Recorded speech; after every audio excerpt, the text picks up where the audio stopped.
Hi everyone, Rick Murphy with AKG here. You know, since AKG was founded in 1947, we've earned over 1,000 patents. Some of those patents are on the design of the products, how they look and how they operate. Some of the patents are on the processes that we use to make our products so that we can make them more consistent. And still, some of them are on technologies that we use to make our products so that we can make our products sound better, work better, just overall better. One of these technology patents is for the Laminated Varimotion Diaphragm.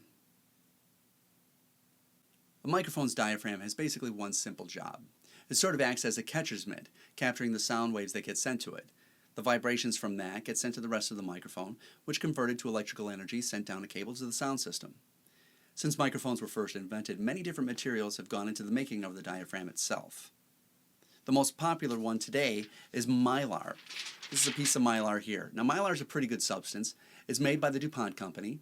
It has an extremely long life. It doesn't stretch, resistant to wear, resistant to humidity and temperature changes. So it's a pretty good material to use. It has one basic flaw, though. It's extremely resonant. You can hear that, can't you? It's extremely resonant. And this actually affects the sound of the microphone. If we were to look at this on a frequency response graph, this chart shows the frequency response of mylar directly in front and at 180 degrees behind the microphone.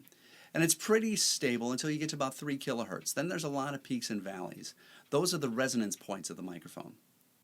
And that's going to affect the sound of the microphone. At 180 degrees, you also have a lot of peaks and valleys. And the danger there is that the closer the peaks and valleys get to each other, that's where the microphone is more prone to feedback. So in response to this, AKG invented Laminated Varimotion. We found that laminating several different pieces together removes some of the resonance of each.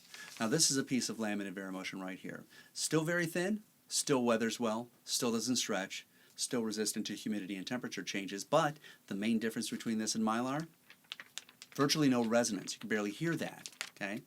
Let's look at it again on the frequency graph. This is the frequency response for mylar, and the red line over it is the laminated varimotion.